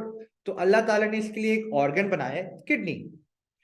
तो किडनी हर वक्त हर सेकंड ब्लड को फिल्टर कर रही होती है। ब्लड गुजरता है किडनी से, और ब्लड का कचरा यूरिन में चला जाता है और ब्लड वहां से निकलता है साफ सुथरा। कुछ समझ आ रही है कि नहीं? So your kidneys are made to excrete out nitrogenous waste material, लेकिन साथ साथ में एक और फंक्शन करता है, आपके ब्लड का वाटर लेवल भी मेंटेन करता है किडनी। यस और नो? इसको अगर हम रोजमर्रा की जिंदगी में देखें यूरिन के फंक्शन को, तो हमें पता है कि अगर मैं जरूरत से ज्यादा पानी पी लूं क्या होगा? मेरी बॉडी में होम्योस्टेसिस होता है। तो फॉर एग्जांपल शहरी में जग पूरा पानी कौन पी जाता है? एक जग। हम अपने आप को ना कैमल समझते हैं कि हमारी बॉडी शायद पानी को स्टोर कर ले, तो हम क्या करते हैं, शहरी के वक्त पूरा जग पानी का पी जाते हैं। तो क्या होता है 10-15 मिनट बाद? Vikram, good good answer. लेकिन क्या होता है मुझे सिर्फ ये बताएं, 10 मिनट बाद यूरिन के लिए आपको जाना पड़ता है कि नहीं? सिर्फ 10 मिनट बाद। तो इसको जरा थोड़ी देर इमेजिन करें, आपने पानी पिया, पानी आपके स्टमक से जाके एब्जॉर्ब हुआ आगे जाके इंटेस्टाइन में, वो ब्लड में गया पानी, और वो एक्स्ट्रा पानी किडनी ने फिल्टर करके बाहर भी निकाल दिया, सब कुछ 10 मिनट में। इजंट इट अमेजिंग कि कितना जल्दी जल्दी आपकी बॉडी एक्स्ट्रा पानी बाहर निकालती है, कितना जल्दी कर रही है। क्योंकि इसका मतलब ये है कि ब्लड हर सेकंड गुजर रहा है किडनी से साफ होने के लिए। तो किडनी की इंपॉर्टेंस आपको इससे से समझ आएगी कि हर सेकंड। और अच्छा, एक्स्ट्रा पानी आया, बॉडी ने यूरिन से निकाल दिया, और जब डिहाइड्रेटेड है तो फिर क्या होता है? डिहाइड्रेटेड होते हैं तो क्या होता है? डिहाइड्रेशन का मतलब क्या है? If I use the word dehydration, इसका मतलब क्या है?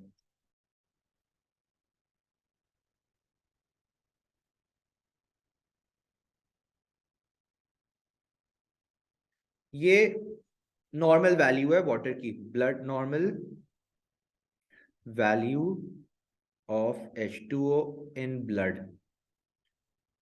अगर ब्लड में नॉर्मल वैल्यू से पानी कम हो, ब्लड की बात कर रहा हूं, पानी की वैल्यू नॉर्मल वैल्यू से कम हो, तो हम बोलेंगे डिहाइड्रेशन। यस और नो? और अगर ब्लड में जरूरत से ज्यादा पानी हो, मैं ब्लड की बात कर रहा हूं, प्लीज ब्लड देखें, ब्लड में अगर जरूरत से ज्यादा पानी हो तो इसको बोलते हैं ओवर हाइड्रेशन। यस और नो?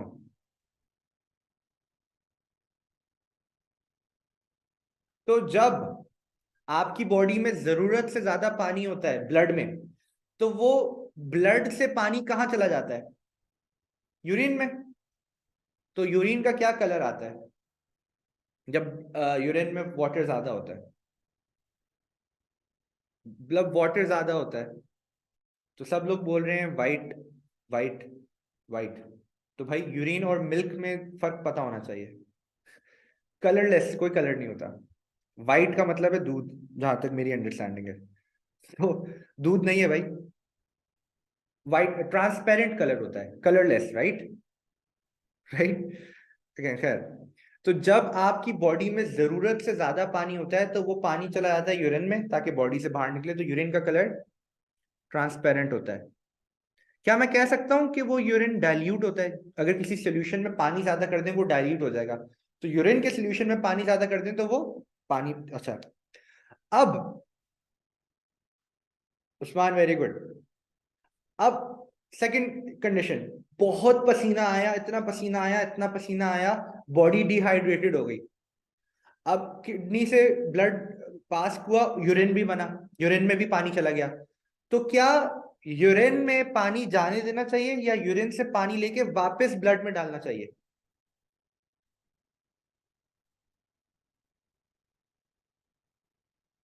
Very good. तो मेरे वर्ड्स को गौर से सुने, यूरिन में जो पानी है वो वापस कहाँ डालना है? मुझे बताएं, डालना कहाँ है वापस? ब्लड में। Very good, perfect. तो जब आपकी बॉडी डिहाइड्रेटेड होती है तो कौन सा हार्मोन बनता है? A D H full form क्या है?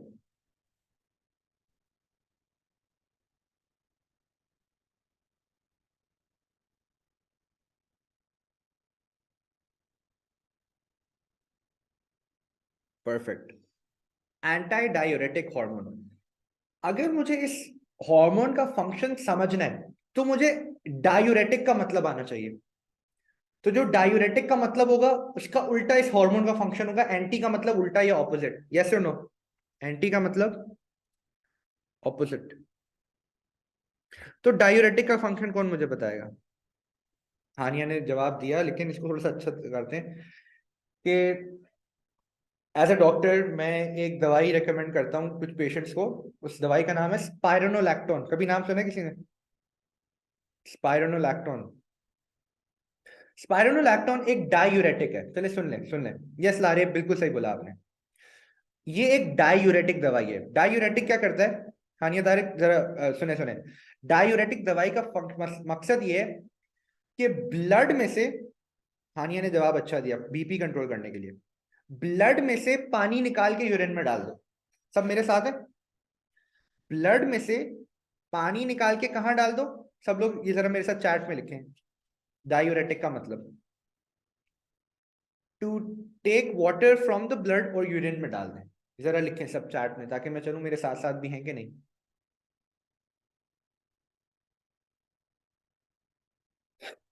I am waiting, so please सब लोग चैट पे लिख लें। एक बंदा भी लिख दे कि डायूरेटिक का मतलब है। Very good, thank you Hajra. To take water from blood और उसको यूरिन में डाल देना। Perfect perfect perfect. अच्छा, इसका फायदा क्या है? इमेजिन करें किसी का ब्लड प्रेशर हाई है। किसी का क्या हाई है? Blood pressure. अगर मैंने ब्लड से पानी निकाला तो ब्लड कम हो जाएगा, थोड़ा सा ब्लड वेसल के अंदर ब्लड कम हो जाएगा, वॉल्यूम। तो ब्लड प्रेशर भी कम हो जाएगा, यस और नो?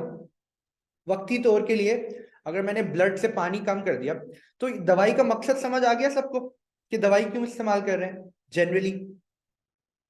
अब अगर किसी साइंटिस्ट ने एक हार्मोन का नाम रखा है आपके लिए एंटी डायूरेटिक हार्मोन, तो मैं तो कहता हूं सब भूल जाओ। क्या सिर्फ नाम में पूरे हार्मोन का फंक्शन लिखा हुआ है? सिर्फ नाम के अंदर ही, रटने की जरूरत ही नहीं है। एंटी का मतलब ऑपोजिट। अगर डायूरेटिक का मतलब है कि ब्लड से पानी देके यूरिन में डालें, तो आप मुझे खुद बता दें एंटी डायूरेटिक हार्मोन का क्या फंक्शन होगा। सब लोग लिखें जरा चैट में, देखते हैं क्या आप लिख रहे हैं। Very good Hajra, perfect answer. Alishba very good. Question mark ना डालें, डिफिनेटिव आंसर चाहिए। किडनी से वापस ना बोले उस्मान, बोले जो यूरिन है ना, जो कि किडनी में बन रहा है, उस यूरिन से पानी उठा के आपने ब्लड में डाल दिया। अच्छा, अब क्योंकि ये क्लास खत्म होने वाली है तो मैं पूरा नेफ्रॉन तो नहीं पढ़ा सकता, लेकिन आई एम गेसिंग कि सबने नेफ्रॉन पढ़ा होगा थोड़ा बहुत।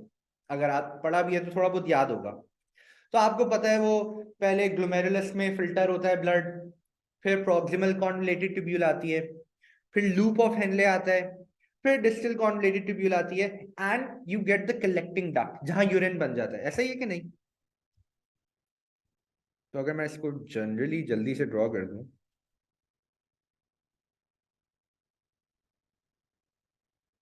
ये आपका प्रॉक्सिमल कॉन्वोलेटेड ट्यूब्यूल,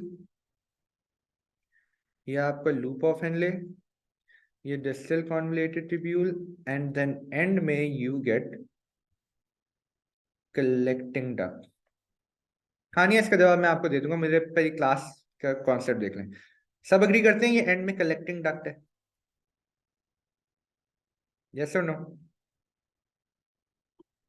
नेफ्रॉन। तो मुझे बताएं कि चाहे आपकी बॉडी में पानी ज्यादा हो, चाहे आपकी बॉडी में पानी कम हो, कलेक्टिंग डक्ट से पहले जितना भी नेफ्रॉन है वो वैसे ही काम करेगा जैसे, उसको कोई फर्क नहीं पड़ेगा। समझ आ रही है कि नहीं? चाहे आपकी बॉडी में पानी ज्यादा है, चाहे आपकी बॉडी में पानी कम है, आपका proximal convoluted tubule, loop of Henley, distal convoluted tubule सब वैसे ही काम करेंगे जैसे नॉर्मली कर रहे हैं। तो फर्क का चेंज कहां आता है? जब आपकी बॉडी में डिहाइड्रेशन होती है कलेक्टिंग डक्ट से। तो चेंज क्या आता है देखते हैं। ये कलेक्टिंग डक्ट के सेल हैं और यहाँ यूरिन बना हुआ है। और यूरिन में क्या क्या होता है, कोई मुझे बताएगा? H2O, मिनरल्स और नाइट्रोजनस वेस्ट मटेरियल। अगर बात करूं तो यही यही सब कुछ होता है यूरिन में कि नहीं? और ये आपका ऊपर से बेचारा मासूम सा ब्लड जा रहा है, ये ब्लड जा रहा है, सही है। अब मेरा एक सवाल है, अगर ब्लड में पानी की कमी है तो कौन सा हार्मोन बनेगा? दोबारा रिपीट करें सब। ब्लड में पानी की कमी है, एडीएच। और एडीएच किस सेल के पास आएगा? किस सेल के पास आएगा? कलेक्टिंग डक्ट के सेल के पास। यस और नो? अच्छा, तैयब गुल, एडीएच कलेक्टिंग डक्ट के सेल्स को क्या बोलेगा? क्या बोलेगा? बात होती है उनकी एक्चुअल में। एडीएच आके कलेक्टिंग डक्ट के सेल्स को बोलेगा कि भाई ब्लड में पानी की कमी है, तो भाईजान आप पानी को यूरिन में जाया ना करने दें और इस पानी को रीअब्सॉर्ब करके वापस ब्लड में डाल दें, यही बोलेगा? ऐसे ही बोलेगा? Very good. तो जब एडीएच आएगा कलेक्टिंग डक्ट के सेल्स के पास, तो कलेक्टिंग डक्ट के सेल्स वाटर को रीअब्सॉर्ब करना शुरू कर देंगे। ये जो पानी है इसको रीअब्सॉर्ब करके कहां डालेंगे? वापस ब्लड में। सब एग्री करते हैं?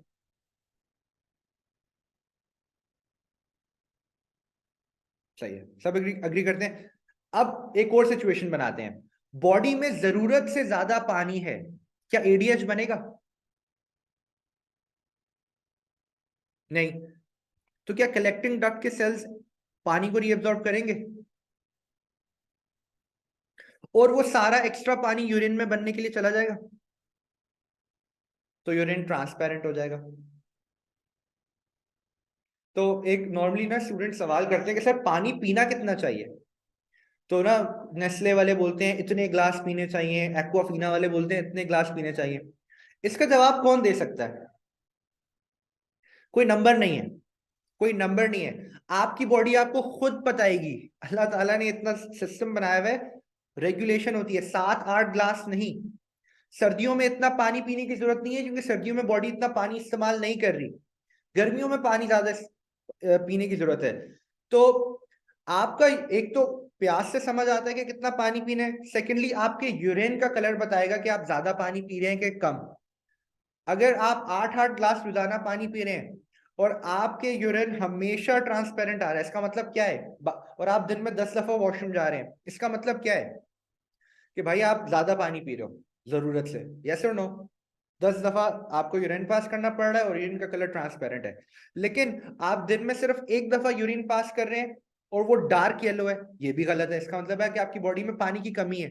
यस और नो? तो your body tells you yourself कि भाई थोड़ा सा ख्याल कर लो किडनी का यार, और पानी तमीज से नॉर्मल रेंज में पियो, ना जरूरत से ज्यादा और ना जरूरत से कम। जब प्यास लगे पी लो बस 1 ग्लास पानी। Is everyone with me? अब शुगर पेशेंट को बार बार क्यों पास होता है वो मैं डायबिटीज में डिटेल में पढ़ाऊंगा, इसका कम से कम मुझे आधे घंटे की लेक्चर चाहिए। उसके लिए मुझे आपको पीसीटी पढ़ाना पड़ेगा उस्मान, प्रॉक्सिमल कॉन्वोल्यूटेड ट्यूब्यूल पढ़ाऊंगा, तो आपको शुगर के पेशेंट क्यों बार बार यूरिन पास करते हैं समझ आ जाएगा। ठीक है? तो अगेन बहुत सवाल आते हैं आई एम श्योर, और हर चीज का जवाब मिल जाएगा।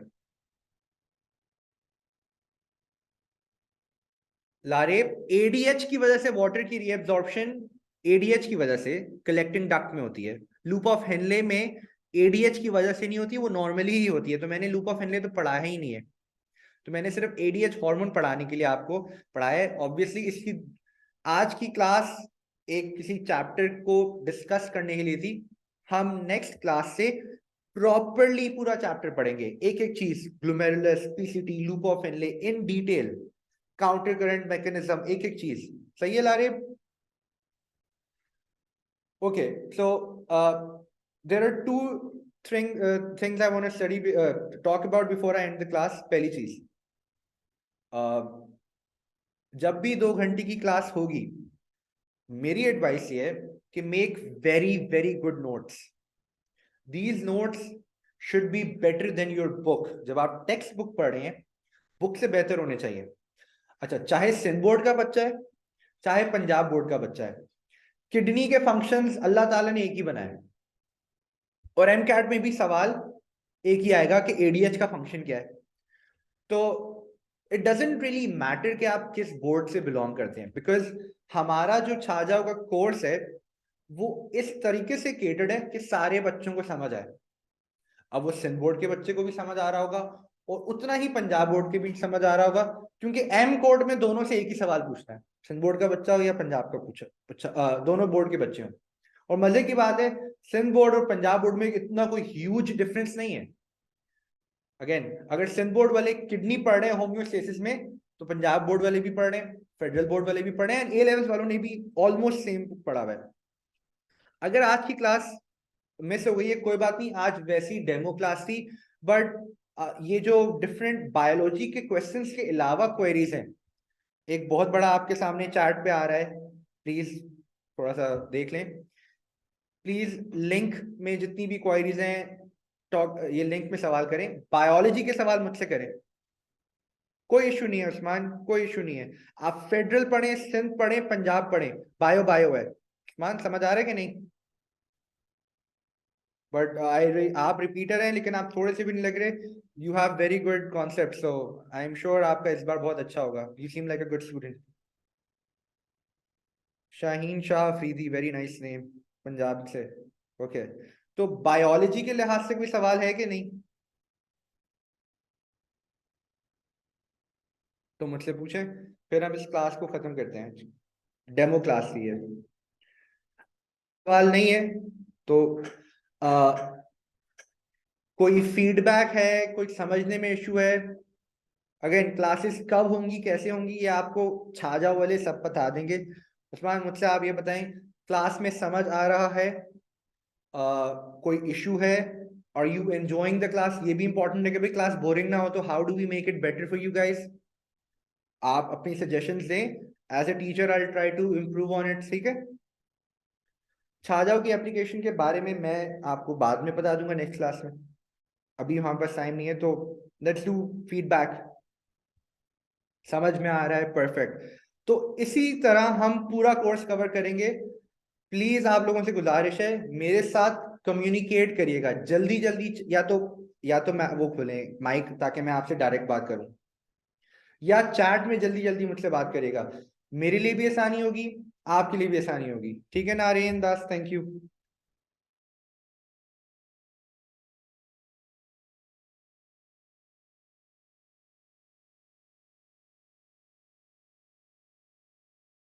कितने मंथ के अंदर कोर्स खत्म करेंगे? कोशिश होगी कि आपके एमडी कैट से 2 महीने या इसी तरह कुछ आपका कोर्स खत्म हो जाए, ताकि आपकी मैक्सिमम तैयारी हो. कोर्स क्लासेस कब होंगी, कैसे होंगी, क्या स्केड्यूल है? आप एक नंबर भी दिया है, एक ईमेल एड्रेस भी दिया हुआ है चैट पे. इतना बड़ा मैसेज है, मैं इसको दोबारा कॉपी पेस्ट कर देता हूँ ताकि नीचे आ जाए. सारे सवालात इस पे कर दें. मुझसे आपने सवाल करना है सिर्फ बायो का, बायो से रिलेटेड. किस मंथ में होगा डजेंट मैटर, आपके पेपर्स के बाद ही होगा, इंटर के. हानिया तारिक, पूरी कोशिश होगी. ये कोर्स जितना जल्दी कंप्लीट होगा आप पे डिपेंड करता है, क्योंकि अभी देखें जनवरी है, हम वीकली एक क्लास करेंगे, हमारा अच्छा खासा कोर्स कवर हो जाएगा. डिपेंड करता है कि आप लोग मेरे साथ कितना तेज चल रहे हैं, समझ आ रहा है, मुझे जवाब दे रहे हैं, मैं चलता जाऊंगा चलता जाऊंगा. तो कोर्स, हमारी कोशिश है, हमारा पूरा स्केड्यूल बना हुआ है, बड़े आराम से एमडी कैट के एग्जाम से बहुत पहले कंप्लीट होगा, जिसकी वजह से आप रिवीजन मैक्सिमम कर सकेंगे. So don't worry.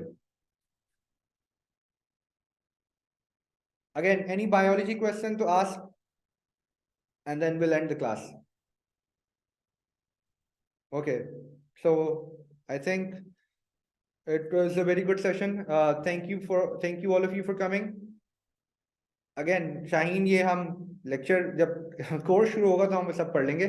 तो you guys are very good students. I enjoyed the class and hopefully हमारी अगली classes भी ऐसी होंगी, interactive and we're gonna have a lot of fun studying MDCAT. Okay, so Allah Hafiz.